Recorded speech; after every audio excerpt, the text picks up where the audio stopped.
জম্মু কাশ্মীর যে অংশটা জোর করে দখল করে রেখেছে অবৈধভাবে পাকিস্তান, সেখানে মানুষ কিন্তু ফুঁসছে।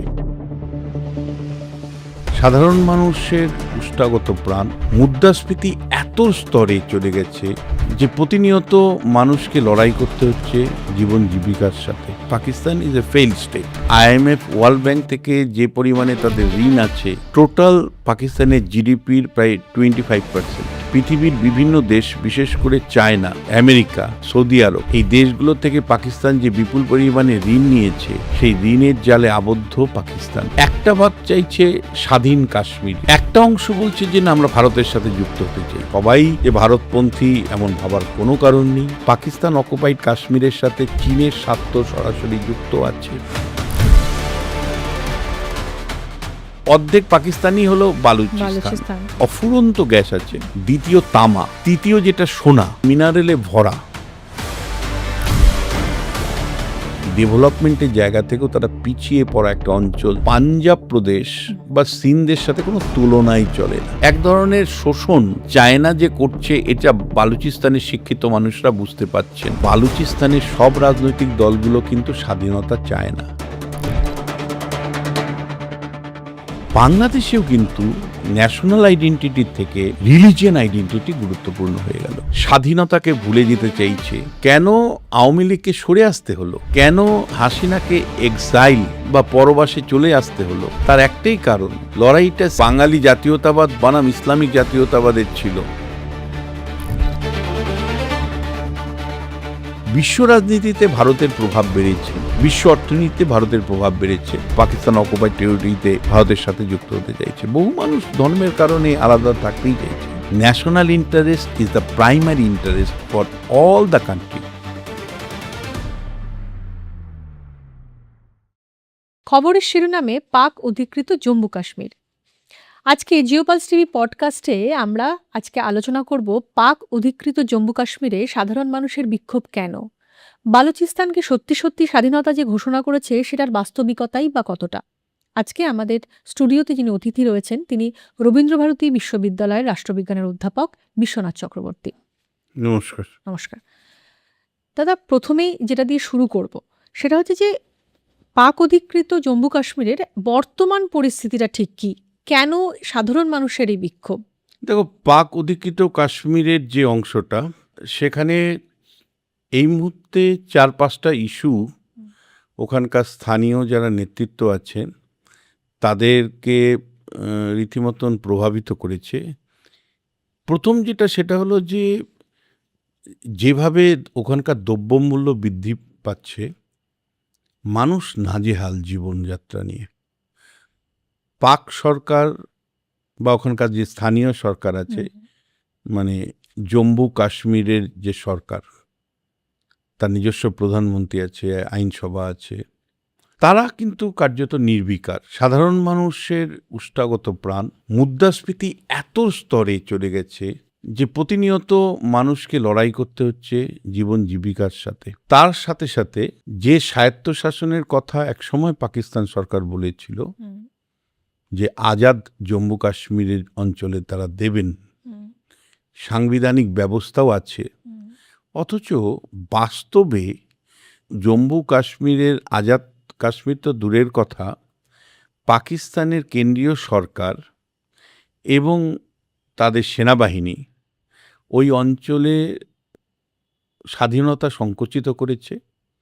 স্বায়ত্তশাসন বলে আর কিছু নেই, সবটাই পাকিস্তানের কেন্দ্রীয় সরকার এবং আর্মি, তাদের বলা যায় যে চাপ, এবং তারাই নীতি নির্ধারণে করছেন।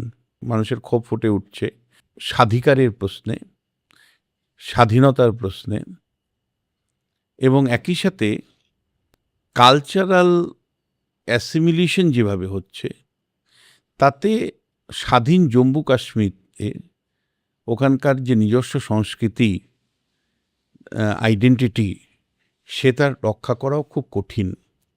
ফলে এই সব কিছু মিলে আজাদ জম্মু কাশ্মীর পাকিস্তান অধিকৃত, যেটা অবশ্যই ভারতেরই অংশ, জম্মু কাশ্মীর যে অংশটা জোর করে দখল করে রেখেছে অবৈধভাবে পাকিস্তান, সেখানে মানুষ কিন্তু ফুসছে।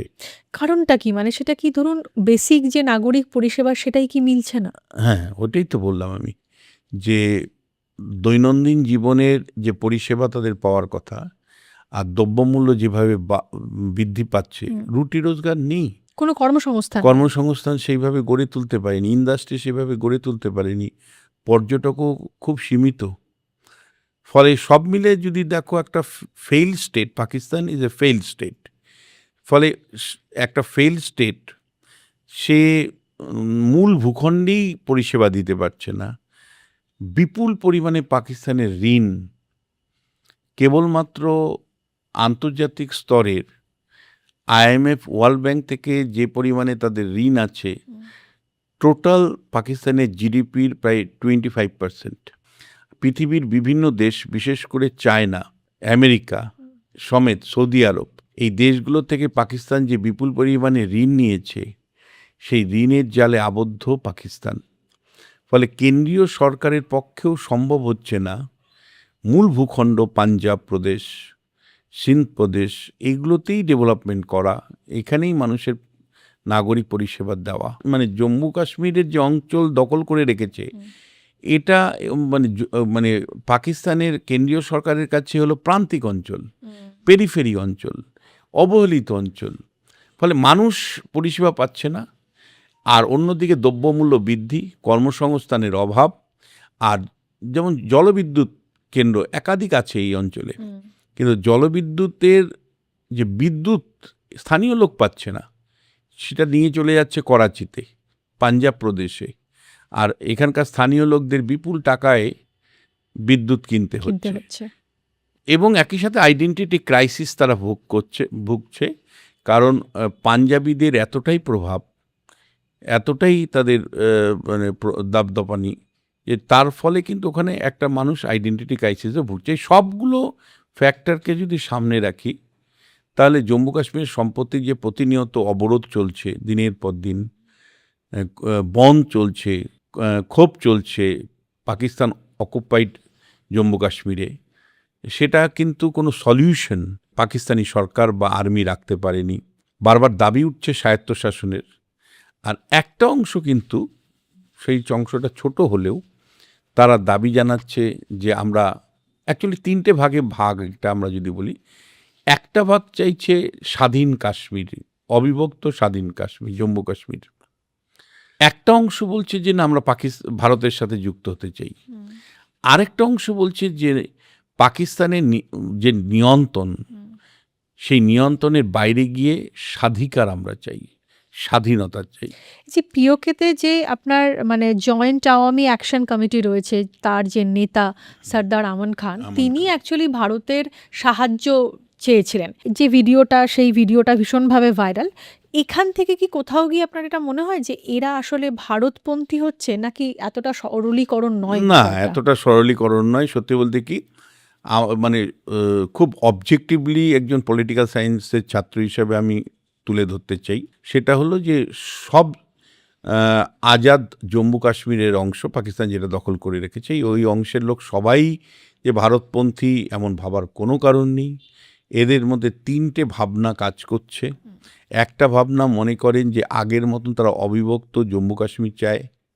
একটা ভাগ মনে করে যে পাকিস্তানের সাথে আছি, কিন্তু আমাদের আরও অটোনমি চাই, আরও বেশি স্বাধিকার চাই, আমাদের প্রতিনিধিত্ব আরও বেশি চাই, ন্যাশনাল অ্যাসেম্বলিতে আমাদের প্রতিনিধিত্ব চাই আরও বেশি করে।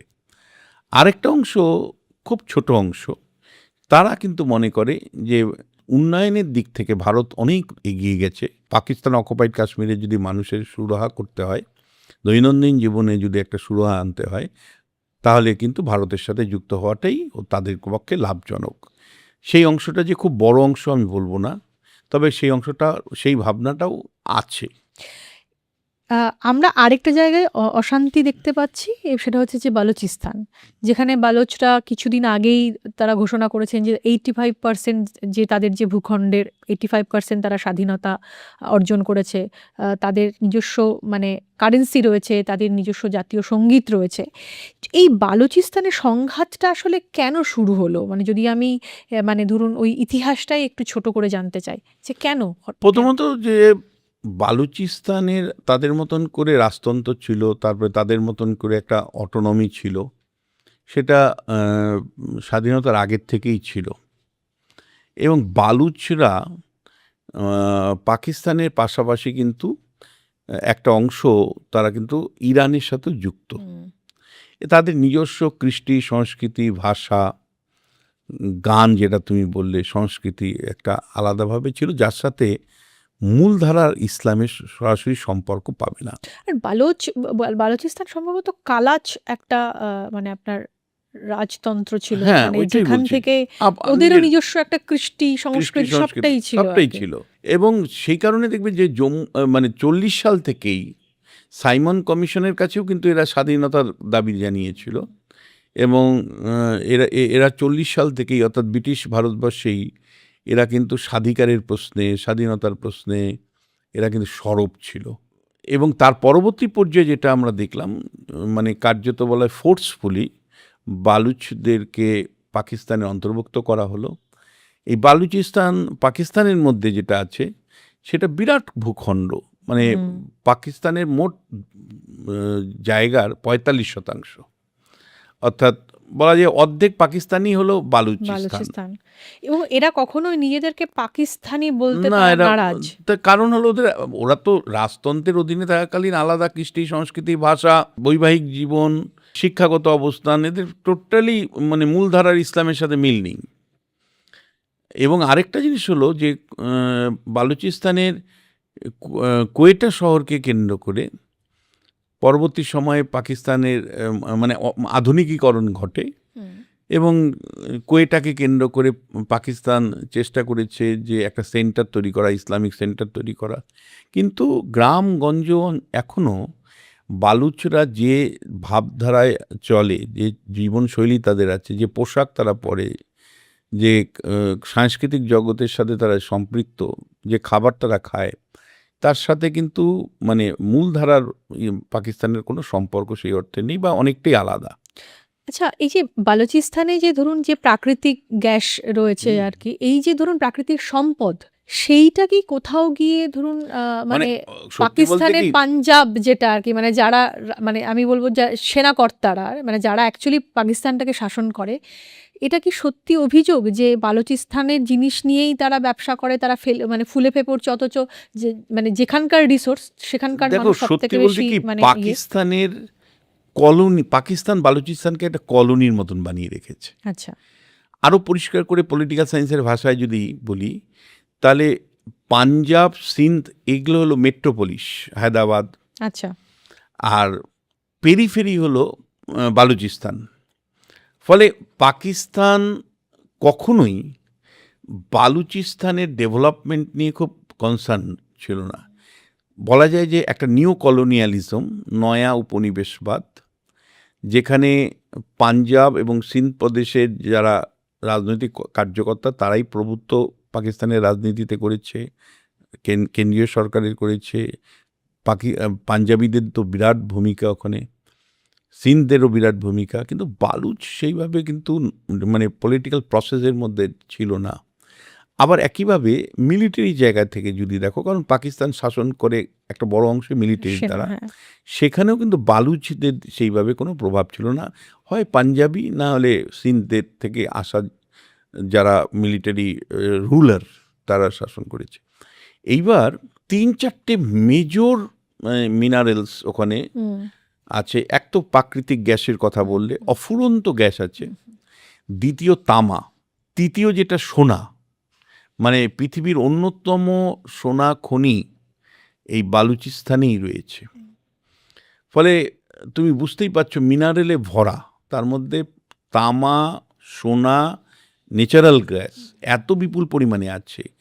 পাকিস্তানের অর্থনীতির একটা বড় সোর্স, রাজস্বর একটা বড় সোর্স হলো বালুচিস্তানের মিনারেলস এবং প্রাকৃতিক গ্যাস। অথচ বালুচিস্তানের যদি তুমি সামগ্রিক বিকাশের অবস্থান দেখো, তাহলে পাঞ্জাব প্রদেশ বা সিন্ধের সাথে কোনো তুলনাই চলে না। পাঞ্জাব, সিন্ধ একটা যেমন আধুনিক প্রদেশ হিসাবে গড়ে উঠেছে স্বাধীনতার পরে, বালুচিস্তান কিন্তু সেই তিমিরেই রয়েছে, অথচ বালুচিস্তান থেকেই কিন্তু আয়ের উৎস একটা বড় আসছে। ফলে ৪৫% অংশকে, দেশের ৪৫% এলাকাকে অন্ধকারে রেখেই, তাদেরকে ডেভেলপমেন্টের থেকে দূরে রেখেই যেভাবে অর্থনীতি পাকিস্তানের চালু রয়েছে, সেখান থেকেও কিন্তু ক্ষোভ বিক্ষোভ বালুচদের আছে যে তারা কেবল সাংস্কৃতিক জায়গা থেকে, ভাষাগত জায়গা থেকে আলাদা তা নয়, ঐতিহাসিক জায়গা থেকে আলাদা তা নয়, ডেভেলপমেন্টের জায়গা থেকেও তারা পিছিয়ে পড়া একটা অঞ্চল। সেখান থেকেও কিন্তু তাদের বঞ্চনার ক্ষোভ বিক্ষোভ অবশ্যই রয়েছে। আমি যদি একটু পিছিয়ে যাই, মানে ধরুন 1971-এ যদি আমরা একটু মানে যাই, সেখানে আমরা একটা জিনিস দেখেছি, ইতিহাস মানে রিপিট করছে আবার কোথাও গিয়ে বোধহয়। সেটা হচ্ছে ধরুন যখন পশ্চিম পাকিস্তান এবং পূর্ব পাকিস্তান ছিল, তখন আমরা দেখেছি যে পূর্ব পাকিস্তানের যে শস্য, আনাজ, যে খাদ্য ভাণ্ডার, যে আমি বলবো যে প্রাকৃতিক সম্পদ, সেটা কিন্তু সেই নিয়ে চলে যাওয়া হতো পশ্চিম পাকিস্তানে। এবং পূর্ব পাকিস্তান, যেটা এখন বাংলাদেশ, তখনও তারা সাফারার এবং তখন জেনোসাইড হয়েছে আর কি। তাহলে এখন 2026-এ দাঁড়িয়ে আমরা কিন্তু ওই একই ছবি দেখতে পাচ্ছি। মানে ধরুন পাকিস্তান, তার মানে যে বালুচিস্তান থেকে যে প্রাকৃতিক যে সম্পদ, সেটা তারা নিয়ে যাচ্ছে, কিন্তু সেখানকার মানুষদের কথা তারা ভাবছে না। তাহলে কি ইতিহাসটা বদলালো না? ছবিটা কি একই থেকে গেল এতগুলো দেখো, বছর? এইটা আমি প্রথমত বলবো যে এটাকে মেট্রোপলিস স্যাটেলাইট রিলেশনশিপ বলে বা ডিপেন্ডেন্ট ডেভেলপমেন্ট বলে। এটা দেশের মধ্যে একটা নিউ কলোনিয়ালিজম, নয়া সাম্রাজ্য বা নয়া উপনিবেশিকতাবাদ। যতদিন বাংলাদেশ মানে এই পূর্ব পাকিস্তান ছিল, পূর্ব পাকিস্তান থেকে এই খান সেনারা বা আরো পরিষ্কার করে বললে পশ্চিম পাকিস্তানের যারা রুলার ছিল, তারা কার্যত শোষণ চালাতো। যদিও জনসংখ্যার দিক থেকে পূর্ব পাকিস্তান অনেক বেশি ছিল, জনপ্রতিনিধি বেশি ছিল, আওয়ামী লীগ জেতার পরেও তাদেরকে শাসন ব্যবস্থায় ভাগিদারিত্ব দেয়নি। আমরা দেখেছি সেই বঞ্চনার ইতিহাস। এবং ওই সময় আওয়ামী লীগ যে আসন সংখ্যা পেয়েছিল, বেশি তারা পেয়েছিল, মানতে পারেনি এবং সেই পুরো ভোটটাকে যারা মুজিবকে প্রধানমন্ত্রী করার কথা ছিল, তিনি করেনি, কারাবাসে রেখে দিয়েছে। এবং এইটা কিন্তু আমি তোমায় বলছি, এটা হলো মানে মূলধারার ইসলামের যারা, তারা নিজেদেরকে সুপিরিয়র ভাবেন, সেখান থেকে বাংলার যে মুসলিম ছিল সমাজ, সেইটাকে তারা ইনফেরিয়র ভেবেছেন। সেই জায়গা থেকে কিন্তু ডমিনেশনটা এসছে পাঞ্জাব সিন্ধের যারা এলিট ক্লাস। ঠিক একইভাবে ওই এলিট ক্লাসই বালুচিস্তানের যারা, তাদেরকে কিন্তু ইনফেরিয়র মনে করে। এটা সুপিরিয়র ইনফেরিয়র রিলেশনশিপ, যেটাকে সেন্টার পেরিফেরি রিলেশন বলছি আমি। ফলে সেই একই রকম কিন্তু অ্যাটিচিউড বাংলাদেশে তারা যে অ্যাটিচিউড দেখিয়েছে ruling class, Pakistani ruling class, সেই একই অ্যাটিচিউড কিন্তু বালুচদের প্রতি দেখাচ্ছেন ওভার দ্য ইয়ার। একটা তফাৎ এখানে আমি বলবো যে বাংলাদেশ অনেক ডিস্টেন্স ছিল, জিওগ্রাফিক্যালি আইসোলেটেড, আলাদা। ফলে সেখানকার যে মানে কালচারাল ডিফারেন্সটা আরো বেশি। কারণ বালুচদের তাও ধর্মীয় জায়গা থেকে কোনো একটা জায়গায় আইডেন্টিফাই করা যায়। পূর্ব পাকিস্তানে তখন একটা 22% লোক হিন্দু ছিল। তবে দ্বিতীয় যেটা, সেটা হলো ভাষাগত দিক থেকে কমপ্লিটলি আলাদা বাংলা ভাষা ছিল, সাংস্কৃতিক দিক থেকে কমপ্লিটলি আলাদা বাংলা সংস্কৃতির জায়গা থেকে, খাদ্যাভ্যাস থেকে শুরু করে কৃষির দিকে শুরু করে কমপ্লিটলি আলাদা ছিল, এবং জিওগ্রাফিক্যালি একটা আইসোলেটেড ভূখণ্ড ছিল বাংলাদেশ। তো ধরুন ভাষাটাও তো চাপিয়ে দেওয়া হয়েছিল যে সব জায়গায় উর্দু বলতে হবে, বাংলা বলা যাবে না, জোর করে চাপিয়ে দেওয়া ছিল। ফলে সব কিছু মিলে যে হ্যাঁ, আজকে বালুচিস্তানের সাথে মূল ভূখণ্ড পাকিস্তানের যে সম্পর্ক, একটা শোষণমূলক সম্পর্ক, সেই সম্পর্ক বাংলাতে মানে পূর্ব পাকিস্তানের সাথেও ছিল। কিন্তু পূর্ব পাকিস্তান আরও কয়েকটা জায়গার থেকে আলাদা ছিল। তার মধ্যে জিওগ্রাফিক্যাল ডিস্টেন্স বা আইসোলেশন একটা অন্যতম কারণ ছিল মূলধারার পাকিস্তানের থেকে সরে আসার পেছনে। আমরা দেখেছি যে এই যে পাকিস্তানের নিজের যে ভেতরে এতগুলো ঝামেলা চলছে, খাইবার পাখতুনওয়া, তারপর সিন্ধ বলুন বা বালুচিস্তান বলুন, মানে পাক অধিকৃত জম্মু কাশ্মীর বলুন, এখানে টুকরো টুকরো ভাবে আমরা দেখতে পাচ্ছি যে মানে প্রতিনিয়ত পাকিস্তান নিজের ঝামেলাতেই জর্জরিত। কিন্তু পাকিস্তান যে আন্তর্জাতিক বিশ্বে যে ন্যারেটিভটা সেট করছে, বা আমরা যদি সমাজ মাধ্যমে একটু চোখ রাখি, সেটা আমরা দেখতে পাচ্ছি যে পাকিস্তান সবসময় এই সম্পূর্ণ দোষারোপটা ভারতের ঘাড়ে দিয়ে দেয় যে ভারত কলকাঠি নাড়ছে, ভারত এই বিষটাকে ছড়াচ্ছে বা পাকিস্তানকে টুকরো করার চেষ্টা করছে। ঠিক সেই জায়গা থেকে আমরা যখন দেখতে পাচ্ছি বাংলাদেশ, আমি যদি আওয়ামী লীগের এই মানে পতনের পর বা হাসিনা চলে যাওয়ার পর যেভাবে বাংলাদেশ এবং ভারতের যে সম্পর্ক তলানিতে ঠেকেছিল, সেখানে আমরা দেখেছি যে বাংলাদেশের একটা অদ্ভুত মুখ আমরা দেখতে পাচ্ছি সমাজ মাধ্যমে। একটা অংশ তারা মুক্তি মানে যুদ্ধটাকে অস্বীকার করে, আরেকটা অংশ আমরা দেখতে পাচ্ছি যে তারা বারবার করে সোচ্চার হচ্ছেন সমাজ মাধ্যমে যে পাকিস্তান হলেই ভালো হতো, আমরা কেন আমরা ভারতের, এটা কারণটা হলো, এইটা কেন মানে হ্যাঁ, এই ন্যারেটিভ গুলো কেন? না, এই ন্যারেটিভটা সম্প্রতি সারা পৃথিবী জুড়ে আইডেন্টিটি পলিটিক্স গুরুত্ব পাচ্ছে। মানে এই সারা ভারত পৃথিবী জুড়ে। বিদ্বেষটাকে না এইভাবে না না করে। এটা বুঝতে হবে। হুম, এটা সারা পৃথিবীর কনটেক্সটটাকে বুঝি আমরা, তারপরে বাংলাদেশের কনটেক্সটে হুম, আছে। ধরো আমেরিকাতে কখনো হোয়াইটদের উপর ভিত্তি করে ভোট হতে পারতো, হোয়াইট কালারের উপর ভিত্তি করে ট্রাম্প জিতলো। ইউরোপ জুড়ে আইডেন্টিটি কোথাও মানে রেসিয়াল আইডেন্টিটি, কোথাও ধর্মীয় আইডেন্টিটি উন্মাদনা। আমাদের ভারতবর্ষেও আইডেন্টিটি পলিটিক্স যথেষ্ট সক্রিয়, হুম, আমি আর ডিটেলসে গেলাম না। বাংলাদেশেও কিন্তু আইডেন্টিটি মানে ন্যাশনাল আইডেন্টিটির থেকে হুম, রিলিজিয়ান আইডেন্টিটি গুরুত্বপূর্ণ হয়ে গেল। বিশেষ করে আমি বলবো শেখ হাসিনার জামানার শেষ প্রান্তে এসে একদম স্পষ্ট হয়ে গেল যে বাংলাদেশের ধর্মীয় আইডেন্টিটি, বা আরও পরিষ্কার করে বললে ইসলামিক মৌলবাদী শক্তি, তারা মনে করছে যে ইউনিভার্সাল ব্রাদারহুড মানে ইসলামের যে ইউনিভার্সাল ব্রাদারহুডের যে অ্যাপিল, সেটাতেই আমাদের সাড়া দেওয়া উচিত বাঙালি জাতীয়তাবাদী আইডেন্টিটির থেকে। বাংলার মানে বাংলাদেশের যে বাঙালি আইডেন্টিটি, বাংলা ভাষার আইডেন্টিটির উপর ভিত্তি করে ভাষাভিত্তিক যে জাতীয়তাবাদ, সেখান থেকে তারা শিফট করেছে একটা বড় অংশ।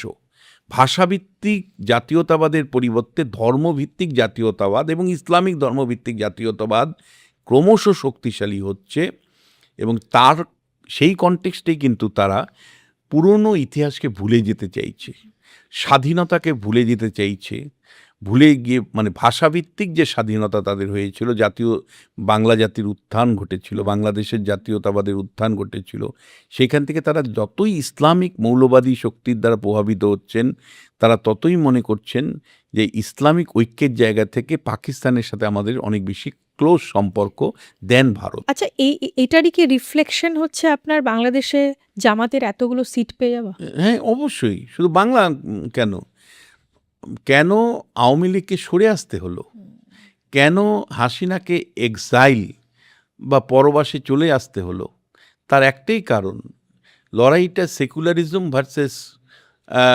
সেকুলার যদি নাও বলি, তাহলে বলবো যে বাঙালি জাতীয়তাবাদ বনাম ইসলামিক জাতীয়তাবাদের ছিল, সেখানে বাঙালি জাতীয়তাবাদের পরাজয় ঘটার জন্যই তো ওনাকে চলে আসতে হচ্ছে। ইসলামিক জাতীয়তাবাদের উত্থান ঘটলো, এবং এইটাই কিন্তু মূল কারণ কেন আওয়ামী লীগকে সরে যেতে হলো, কেন শেখ হাসিনাকে সরে যেতে হলো। এখন যে বিএনপি পার্টি আছে, তারাও কিন্তু তাদের টোনও যদি অতীতের টোন আজকের টোনও দেখি, সেখানেও কিন্তু তারা পাকিস্তান বা চীনের সাথে যতদিন নিজেদের সম্পৃক্ত করতে চান, ততটা প্রকাশ্যে অন্তত ভারতের সাথে করতে ঠিক, চান না। ঠিক। যেভাবে বাংলাদেশ নিজের স্বাধীনতা পেয়েছিল, একটা স্বাধীন দেশ হিসাবে তার জন্ম হয়েছিল, বালুচিস্তান কি সেটা সম্ভব, নাকি এটা অ্যাকচুয়ালি না, দেখো, বাস্তবে সম্ভব নয়? আমি তোমাকে খুব পরিষ্কার করে একটু আইডিয়া দিই। বালুচিস্তান নিয়ে অতিকথন আছে। হুম, বালুচিস্তানে যেমন আমি বললাম যে কৃষ্টি, সংস্কৃতি, ভৌগোলিক এলাকার মধ্যে পার্থক্য আছে, হুম, কিন্তু এর মানে এই নয় যে বালুচিস্তানের প্রতিটি লোকই ৭১-এর বাংলাদেশের প্রত্যেকটা লোকের মতন স্বাধীনতার স্পৃহায় জাগ্রত। ৭১-এর বাংলাদেশের গ্রামগঞ্জ শহর সর্বত্র লোক স্বাধীনতার স্পৃহায় চেয়েছিলেন। চেয়েছিল, স্বাধীনতা চেয়েছিল। সেই রকম প্রতিটি লোক স্বাধীনতার জন্য বালুচিস্তানে দাবি জানাচ্ছে এমন একেবারেই নয়। আচ্ছা, তবে হ্যাঁ, আমরা যদি বালুচিস্তানের দিকে তাকাই, তাহলে আমরা দুটো ধারা স্পষ্ট দেখতে পাচ্ছি। একটা হলো পাকিস্তানের গণতান্ত্রিক ব্যবস্থা বা পাকিস্তানের শাসন ব্যবস্থার সাথে একাত্মবোধ করে কাজ করছে একদল, আরেক দল হলো বালুচিস্তানের স্বাধীনতার জন্য কাজ করছে। যেমন Balochistan National Party Mengal BNP M, যার নেতা হলো সর্দার আক্তার জন মেঙ্গল, ইনি বালুচ জাতীয়তাবাদী ভাবনার দ্বারা পরিচালিত হলেও তিনি কিন্তু পাকিস্তানের বাইরে গিয়ে স্বাধীনতার কথা বলছেন না। তাহলে একটা ধারা আছে যারা মানে সরাসরি বাংলাদেশ পাকিস্তানের সংসদীয় ব্যবস্থার মধ্যে থেকেই জাতীয়তাবাদকে সামনে রাখতে চাইছেন। আবার ন্যাশনাল পার্টি এনপি বলে আরেকটা পার্টি, ডক্টর আব্দুল মালিক বালুচ, তিনি মধ্যমপন্থী মানুষ, তিনি বালুচিস্তানের জাতীয়তাবাদী ভাবনার দ্বারা পরিচালিত, কিন্তু তিনি পাকিস্তানের সংবিধানে বিশ্বাসী মানুষ। আচ্ছা। এবং তারাই কিন্তু মানে ওই বালুচিস্তানের প্রশাসনের সাথে যুক্ত। তাহলে আমি দুটো পার্টি বললাম। তৃতীয় মূলধারার পার্টি হলো বালুচিস্তান আওয়ামী পার্টি, এরা খুব শক্তিশালী এই মুহূর্তে, বিএপি বলায়, বালুচিস্তান আওয়ামী পার্টি। এই পার্টি বর্তমানে প্রাদেশিক রাজনীতিতে সবচেয়ে প্রভাবশালী, অর্থাৎ বালুচিস্তান যে প্রদেশ তাতে সবচেয়ে শক্তিশালী নওয়াজ দাদা খালিদ হুসেইন এর নেতা। এই পার্টিগুলো যদি দেখি তাহলে এই পার্টিগুলো কিন্তু কখনোই স্বাধীনতার কথা বলে না। এরা কেউ জাতীয়তাবাদ, বালুচ জাতীয়তাবাদকে রক্ষা করতে হবে, সংস্কৃতিকে রক্ষা করতে হবে, কিন্তু পাকিস্তানের ফ্রেমওয়ার্কের মধ্যে থেকেই এরা কাজ করতে চায় বা কাজ করছে। আরেকটা পার্টি হলো জামুরি ওয়াতন পার্টি, JWP নামে পরিচিত। এর শাহজাইন বুক্তি বলে এদের যিনি নেতা আছেন, তিনি পুরনো নবাব তাদের বংশধরের থেকে উঠে আসা, এবং এরাও কিন্তু বালুচিস্তানের কাজ করছে, রাজনৈতিক অংশ হিসাবে কাজ করছে, কিন্তু এরা যে একেবারে স্বাধীনভাবে স্বাধীনতা চাইছে এমন একেবারেই নয়। তাহলে মূল ধারার যে মেজর রাজনৈতিক দলগুলো আছে, সেই রাজনৈতিক দলগুলো কিন্তু পাকিস্তানের কনস্টিটিউশনকে মেনে বালুচিস্তানের স্বাধিকারের জন্য কেউ দাবি জানাচ্ছে যে আরও বেশি অটোনমি চাই, আরও বেশি প্রশাসনিকভাবে আমাদের স্বাধীনতা দিতে হবে, আরও প্রশাসনিক অটোনমি দিতে হবে। কেউ বলছে আমাদের জাতীয়তাবাদী ভাবনাকে রক্ষা করতে হবে, কেউ বলছে আমাদের সংস্কৃতিকে রক্ষা করতে হবে, কিন্তু কেউ পাকিস্তানের বাইরে গিয়ে স্বাধীন দেশ চাইছে এরকম নয়। কিন্তু যারা বালুচিস্তানের অ্যাটেনশন আসলে ক্রিয়েট করতে পেরেছে, বা সারা বিশ্বে বালুচিস্তান যে একটা স্বাধীন সত্তা হয়ে স্বাধীন রাষ্ট্র হিসাবে গড়ে উঠতে পারে, যে ভাবনাটা যারা রেখেছেন, তাদের মধ্যে বালুচিস্তান লিবারেশন আর্মি বিএলএর বিরাট একটা কিন্তু ভূমিকা আছে। বশির যে বালোচ এদের নেতা, বশির যে বালোচ বহুদিন থেকেই কিন্তু তিনি সশস্ত্র উপায়ে পাকিস্তান আর্মির সাথে লড়াইয়ে যুক্ত আছেন, এবং বালুচিস্তানের জন্য একটা স্বাধীন রাষ্ট্রের দাবি এই বিএলএ করে আসছে। ঠিক। এবং এনারাই বোধহয় বলছেন যে মানে পুরো বালুচিস্তানের 85% তারা পাকিস্তান আর্মিকে সরিয়ে ফেলেছে, এবং 85% জায়গাতে তাদের মানে কি বলবো মানে শাসন রয়েছে, এবং তারা বারবার বলছে যে আপনার জাতীয় মুদ্রা রয়েছে, জাতীয় সঙ্গীত রয়েছে, মানে এরা অল্টারনেটিভ গভর্নমেন্ট তৈরির কথা বলছে বারবার করে। আবার এই শুধু এরা একা সব অঞ্চলে সক্রিয়তা না, এটা মেইনলি আফগানিস্তানের কাছাকাছি অঞ্চলে বেশি সক্রিয় এরা। কিন্তু দক্ষিণ দিকে বালুচিস্তানের দক্ষিণ প্রান্তে যদি দেখা যায়, তাহলে Baloch liberation front, BLF, Baloch liberation front, তারা বেশি সক্রিয় সেখানে। বালুচ লিবারেশন ফ্রন্টের যিনি নেতা ডক্টর আল্লাহ নজর বালুচ, তিনি কিন্তু খুবই প্রভাবশালী নেতা। 2003 সাল থেকে বলা যায় তিনি বালুচের একটা বিরাট অংশ, মানে বালুচিস্তানের একটা বড় অংশে তার কার্যকলাপ কিন্তু তিনি বজায় রেখেছেন, এবং একেবারে সরাসরি পাকিস্তান রাষ্ট্রের বিরুদ্ধে তিনি কিন্তু যুদ্ধ ঘোষণা করে। যে এই যে সশস্ত্র সংগ্রামে স্বাধীনতা ঘোষণার দাবি জানাচ্ছে বালুচিস্তানের যে অংশ, তার মধ্যে আমি বালুচিস্তান লিবারেশন আর্মি বললাম, বালুচিস্তান লিবারেশন ফ্রন্টের কথা বললাম, আরেকটা দল খুব সক্রিয়, সেটা হলো বালুচ রিপাবলিকান আর্মি।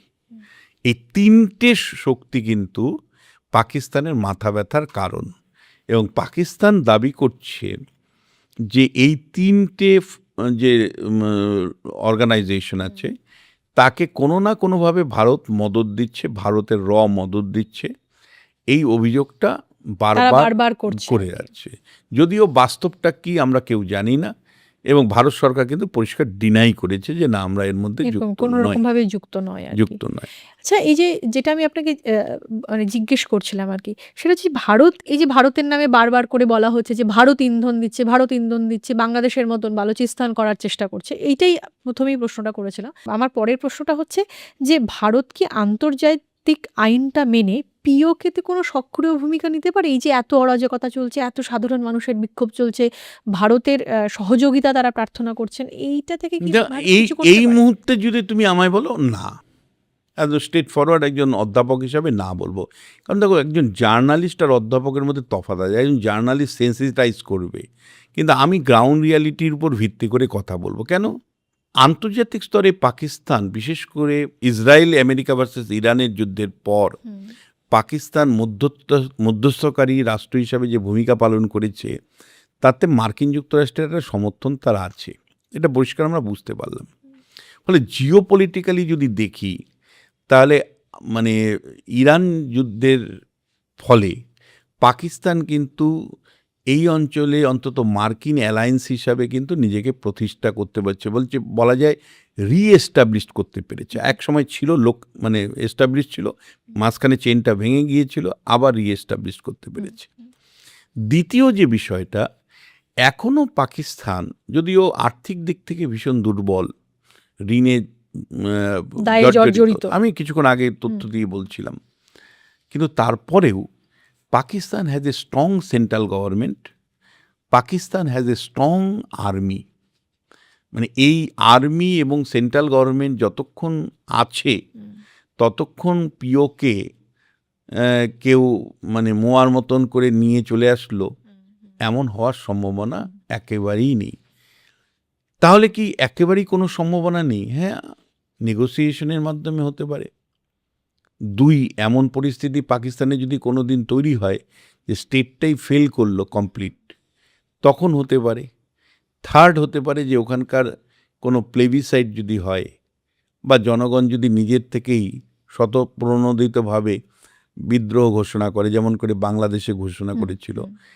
ফলে দেয়ার আর লট অফ কন্ডিশনস আর দেয়ার, এবং তার সাথে জিও পলিটিক্যাল কন্ডিশন কি দাঁড়ায়। কারণ মনে রাখবে, পিওকে কেবলমাত্র ভারত আর পাকিস্তানের বিষয় নয়, পিওকে পাকিস্তান অকুপাইড কাশ্মীরের সাথে চীনের স্বার্থ সরাসরি যুক্ত আছে।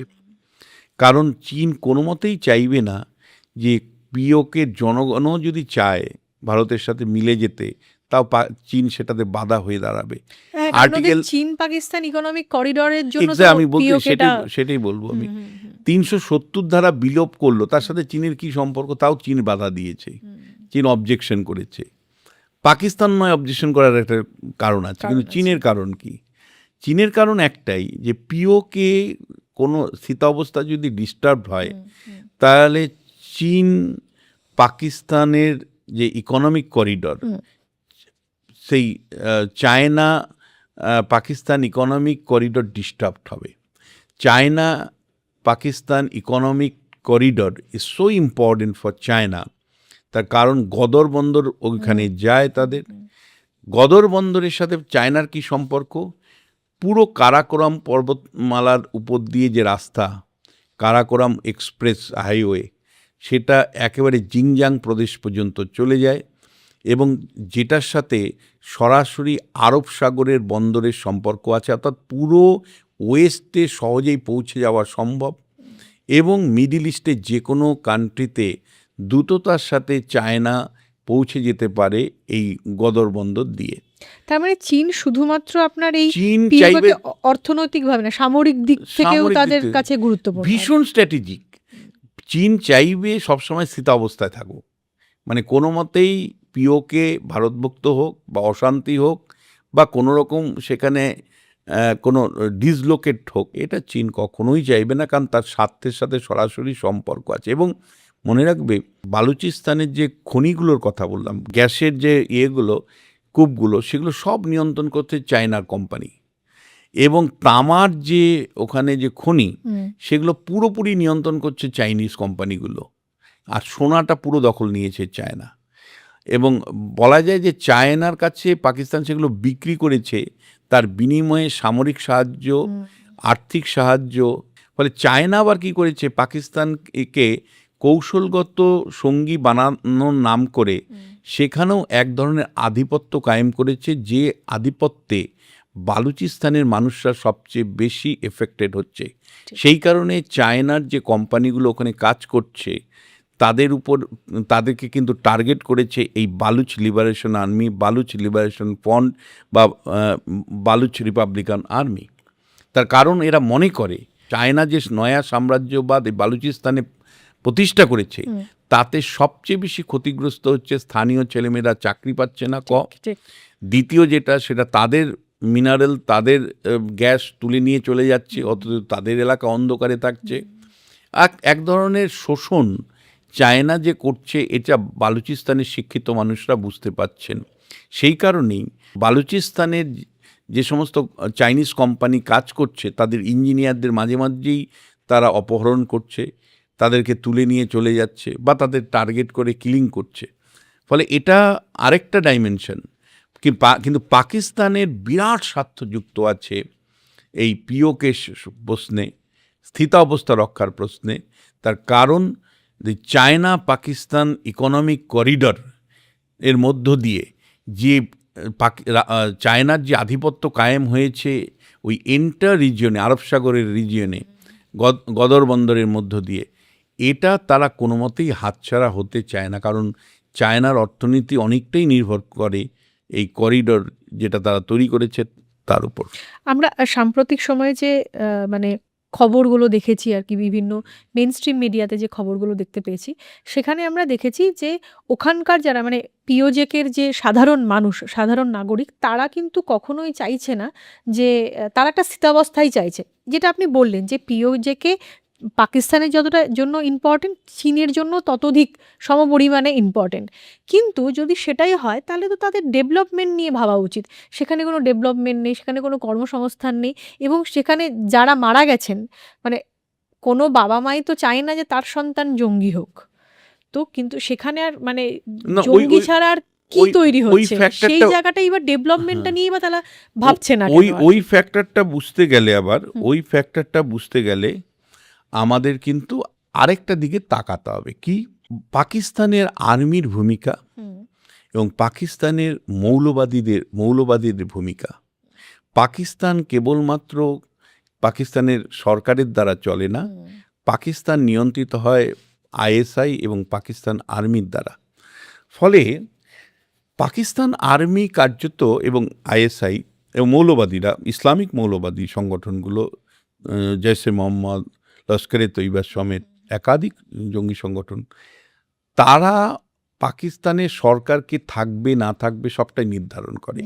ফলে পাকিস্তান সরকার চাইলেও মানে টেরোরিজম বা জঙ্গি যে জন্ম দেওয়ার বা হারভেস্ট করার যে নীতি, সেখান থেকে সরে দাঁড়াতে পারবে না। ভারতবর্ষের বিরুদ্ধে যে জঙ্গি তৈরি করবার যে উদ্যোগগুলো টেরোরিস্ট অর্গানাইজেশন নেয়, আইএসআই নেয়, আর্মি নেয়, সেটা তাদের স্ট্রাকচারাল ফেনোমেনা, অর্থাৎ তাদের পলিসির পার্ট, এবং এটা পার্মানেন্ট স্ট্রাকচারাল ম্যাটার। মানে পাকিস্তানের আভ্যন্তরীণ এবং বিদেশ নীতির একটা কাঠামোগত অবস্থান হলো ভারতের বিরুদ্ধে বৈরিতা করার প্রশ্নে এই জঙ্গি সংগঠনের মাধ্যমে বা প্রক্সি ওয়ারের মাধ্যমে যুদ্ধ জারি রাখা। ফলে এই স্ট্রাকচারাল অবস্থান তখনই পরিবর্তন হতে পারে যদি আইএসআই নীতিগত পরিবর্তন হয়, মিলিটারি নীতিগত অবস্থান পরিবর্তন হয়, বা মৌলবাদী শক্তি এলিমিনেটেড হয়। তিনটেই কিন্তু এতটাই সক্রিয়, মৌলবাদী সংগঠনগুলো এতটাই পাকিস্তানে সক্রিয় যে সিভিল অ্যাডমিনিস্ট্রেশনকে তারা নিয়ন্ত্রণ করে। আইএসআই এবং মিলিটারি কার্যত এতটাই গুরুত্বপূর্ণ যে মিলিটারি প্রধান যখন ছিলেন আসিফ মনি, তাকে আমেরিকার প্রেসিডেন্ট নৈশ বোঝে ডাকেন। তাতেই বোঝা যায় যে তার পাওয়ারটা যে বর্তমান প্রধানমন্ত্রী থেকে কতটা বেশি। পাকিস্তানের জন্য একটা কথা বলা হয় যে প্রত্যেকটা দেশের একটা আর্মি রয়েছে, আর পাকিস্তান আর্মির একটা দেশ রয়েছে আর কি, যেটা বলা হয় আর কি, পাকিস্তানের জন্য বলা হয়। পাকিস্তান, আমার আর দুটো প্রশ্ন, সেটা হচ্ছে পাকিস্তান যদি বালোচ এবং মানে বালুচিস্তান এবং মানে পিওজেকের থেকে নিয়ন্ত্রণ হারায়, তাহলে কি জিওপলিটিক্যালি একটা বড় বদল আসতে পারে বলে আপনার মনে হয়? নিয়ন্ত্রণ হারানোর মতন অবস্থা আমার অন্তত অনেস্টলি আমি একজন অ্যানালিস্ট হিসেবে মনে করছি না। আচ্ছা। মানে নিয়ন্ত্রণ মানে সে তো হাইপোথেটিক্যালি হুম, কোশ্চেন। আমি তো এইমাত্র বললাম যে বালুচিস্তানের সব রাজনৈতিক দলগুলো কিন্তু স্বাধীনতা চায় না। না হলে বালুচিস্তানের নির্বাচনে মানুষ ভোট দেয় কেন? আচ্ছা, ওখানে কি নির্বাচনটা হয় বিষয়টা? হ্যাঁ, তার কারণ আমি ২৭শে জুলাই একটা নির্বাচন রয়েছে। হুম, কারণ ধরুন ইমরান খানের যে দল, ইমরান খান এখন নিজে কারাবাসে রয়েছেন। তো একটা তো অচলাবস্থা রয়েছে হুম। পাকিস্তানের। তো নির্বাচনটা কি সঠিকভাবে না হয় বলে আপনার সবসময় হয় না কিন্তু বালুচের বালুচদের মধ্যে অনেকে কিন্তু অংশ নেয়। মানে এটা ভাবার কোনো কারণ নেই যে যেমন আমাদের জম্মু কাশ্মীর সম্পর্কে অনেকে মিথ বাজারে ছেড়ে দেয় যে কাশ্মীরের লোকরা তো ভোটে অংশ নেয় না। কিন্তু আমরা তো দেখছি ভোটের অংশ হুম, নিচ্ছে, সরকার তৈরি করছে। হুম, ঠিক তেমনিভাবে কিন্তু বালুচদের একটা অংশ তারা কিন্তু যথেষ্ট পরিমাণে সক্রিয়ভাবেই ন্যাশনাল অ্যাসেম্বলি ইলেকশনে অংশ নেয়। আমি তো পরিষ্কার বলছি বালুচ ন্যাশনাল পার্টি মেঙ্গলের যেটা, হুম, তারা তো সক্রিয় ওখানে মানে পলিটিক্যাল প্রসেসের মধ্যে আছে। বালুচিস্তান আওয়ামী পার্টি যেটাকে আমি বললাম, হুম, তারা ন্যাশনাল পার্টি, এরা একেবারে ডেমোক্রেটিক পার্টি, এরাই সরকার তৈরি করে, এরাই চিফ মিনিস্টার তৈরি করে, এরাই সব। কিন্তু অ্যাট দি সেম টাইম একটা অংশ আছে যারা সরাসরি স্বাধীনতার জন্য লড়াই করছে। হুম, ফলে দুটো ভাগে ভাগ। অনেকটা তুমি এরকম করে ভাবতে পারো যে আমাদের নাগাল্যান্ডের কথা যদি ভাবো, নাগাল্যান্ডের দেখবে একটা কিছু জঙ্গি সংগঠন আছে যারা লড়াই করে যাচ্ছে লিবারেশনের জন্য। আবার কিন্তু নাগাল্যান্ডের সাধারণ জনগণ কিন্তু পলিটিক্যাল প্রসেসের মধ্যেই আছে। ফলে সেই জায়গা থেকে আমার এখনও মনে হয় না যে ইমিডিয়েটলি কিছু হবে।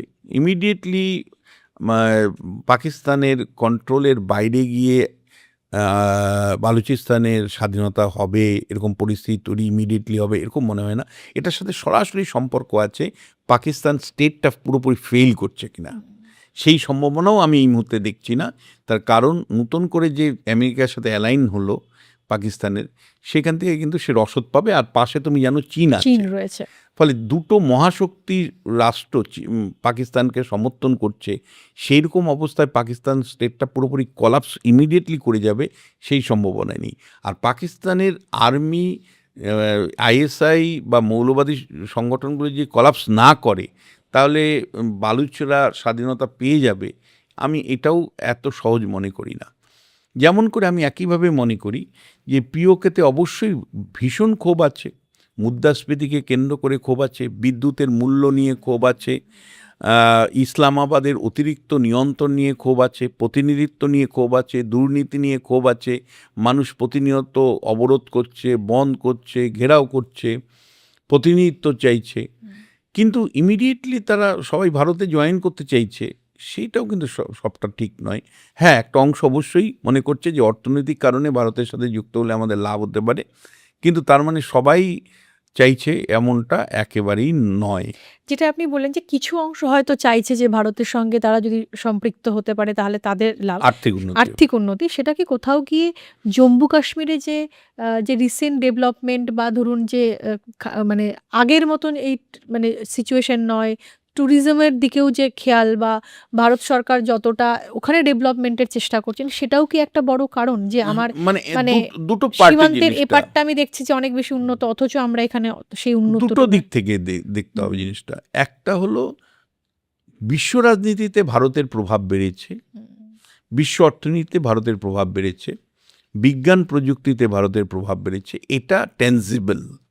এটা পাকিস্তান অকুপাইড টেরিটরির যে মানুষ, তারা আজকে সোশ্যাল মিডিয়ার মাধ্যমে দেখতে পাচ্ছে যে কোথায় পাকিস্তান পড়ে আছে, কোথায় ভারতবর্ষ বিশ্ব রাজনীতিতে রয়েছে।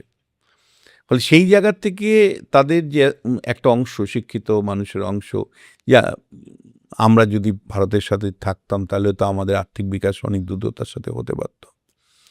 দ্বিতীয় যে বিষয়টা সেটা হলো যে তারা এতটুকু বুঝতে পেরেছে যে 2/3 এলাকা ভারতে আছে। হুম, ফলে আমরা যদি ওর সাথে যুক্ত হতে পারি তাহলে অখণ্ড কাশ্মীর যেমন থাকবে, তেমনি আমাদের ভারতের যে ডেভেলপমেন্ট প্রসেস, একটা ডেমোক্রেটিক প্রসেস, সেই প্রসেসের মধ্যে আমরা নিজেদের যুক্ত হতে পারবো।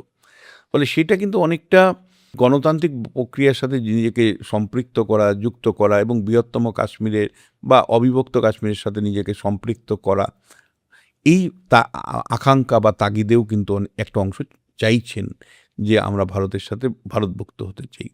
কিন্তু তার মানে এই নয় যে প্রতিটা লোক, প্রত্যেকটা মানুষ পাকিস্তান অকুপাইড টেরিটরিতে ভারতের সাথে যুক্ত হতে চাইছে। বহু মানুষ ধর্মের কারণে আলাদা থাকতেই চাইছে।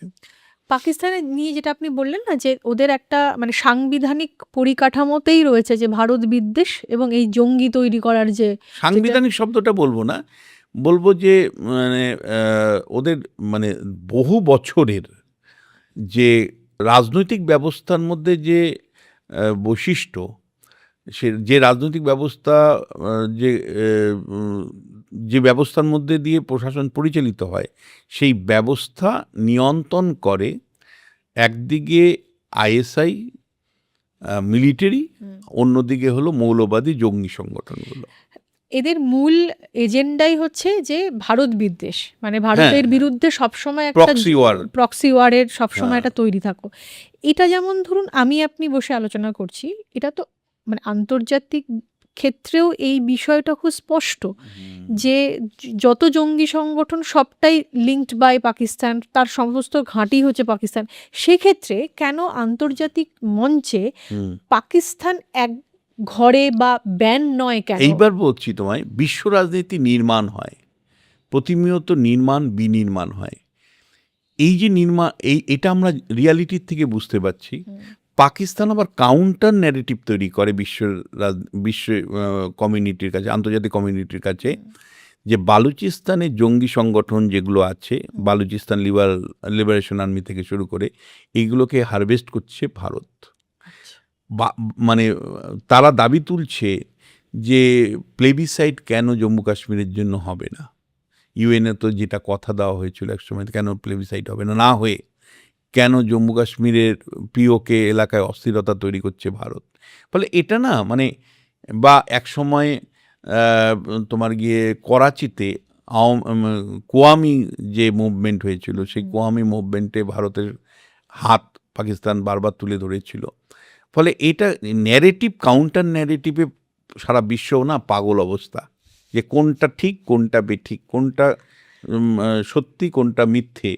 এটা বিশ্ব কমিউনিটি কিন্তু তাদের মতন অ্যালাইনমেন্ট অনুসারে বিশ্বাস করে। পাকিস্তানের অ্যালাইনমেন্টে যারা আছে তারা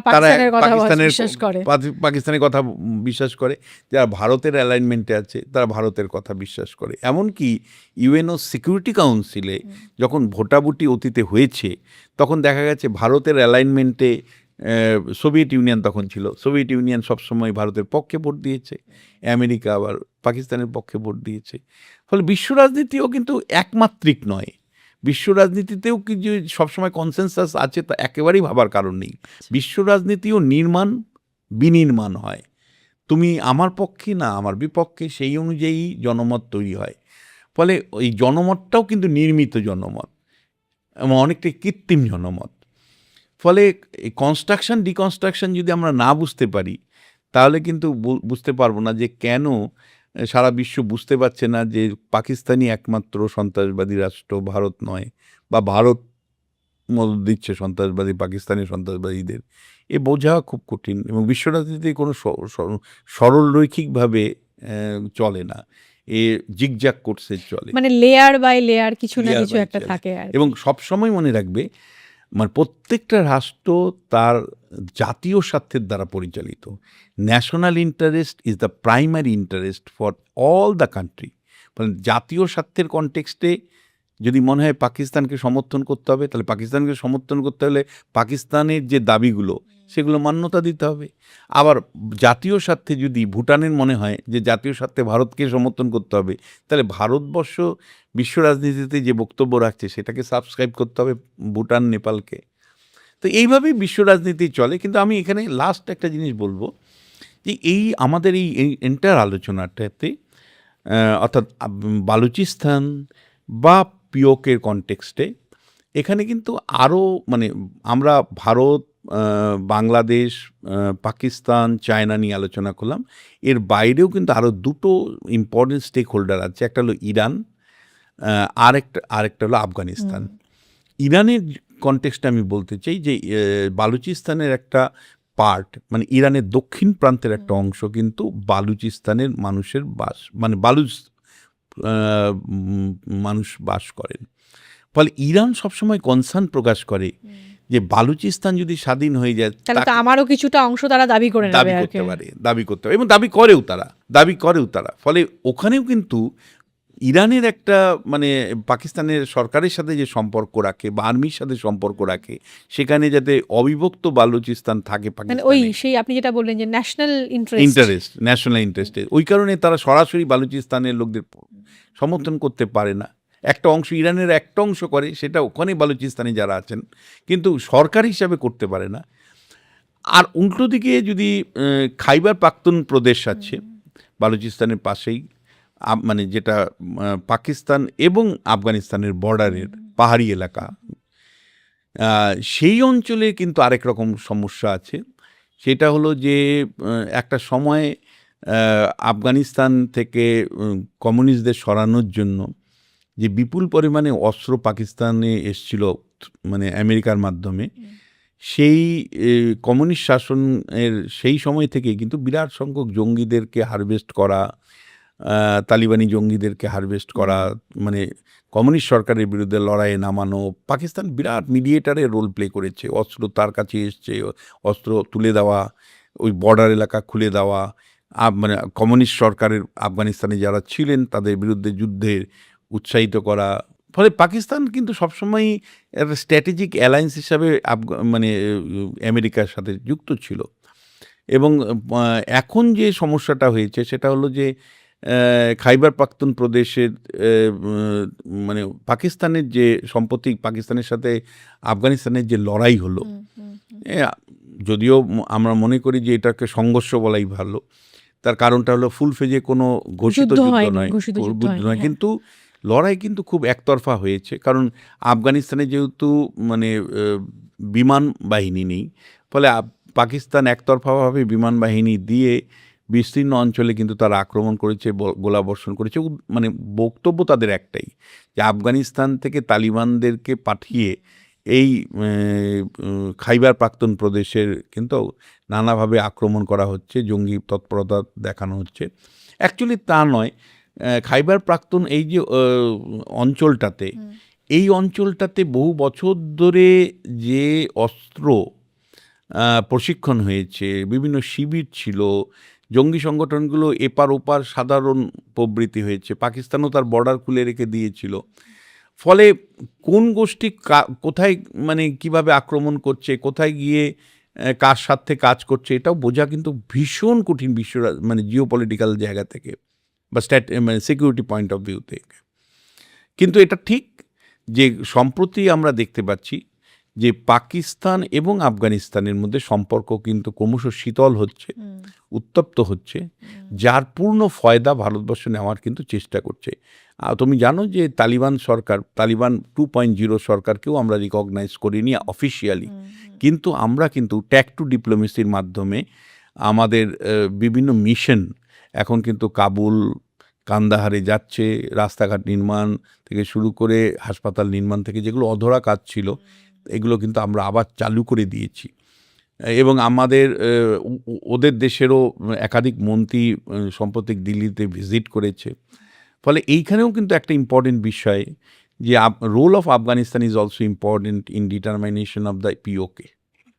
ঠিক, তার মানে কোথাও গিয়ে এই যে ধরুন মানে পাকিস্তানের যে ভেতরেই এত কিছু চলছে, মানে আমি বলছি যে ধরুন এই যেটা আপনি বললেন খাইবার পাখতুনখোয়া, তারপর ধরুন বালুচিস্তান, পিওজেকে, এক কথায় কি এটা বলা যায় যে পাকিস্তান কি মানে মাল্টি অর্গান ফেলিয়ারের দিকে যাচ্ছে? সেটাও অত্যুক্ত হবে, কারণ পাকিস্তান এগুলোকে নিয়েই চলে।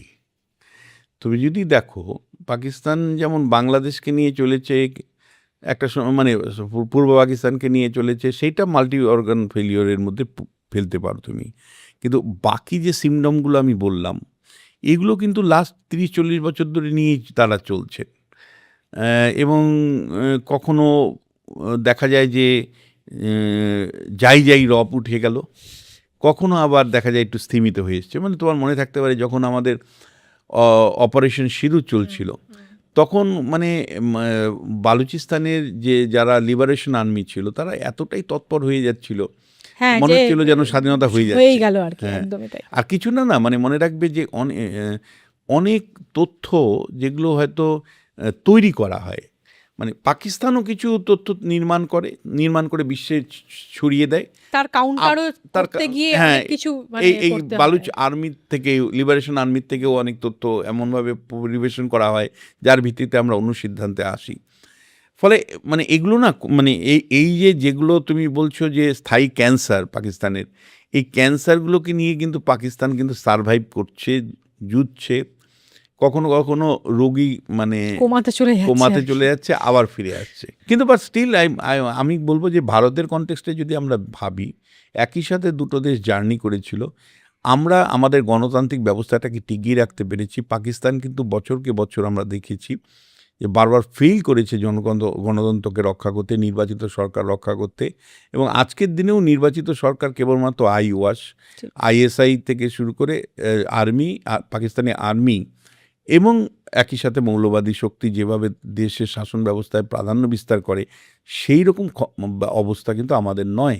ফলে এইটা একটা দিক। আরেকটা দিক হলো যে অর্থনৈতিক দিক থেকে অনেক বেটার পজিশনে স্বাধীনতার সময় পাকিস্তান ছিল আমাদের তুলনায়।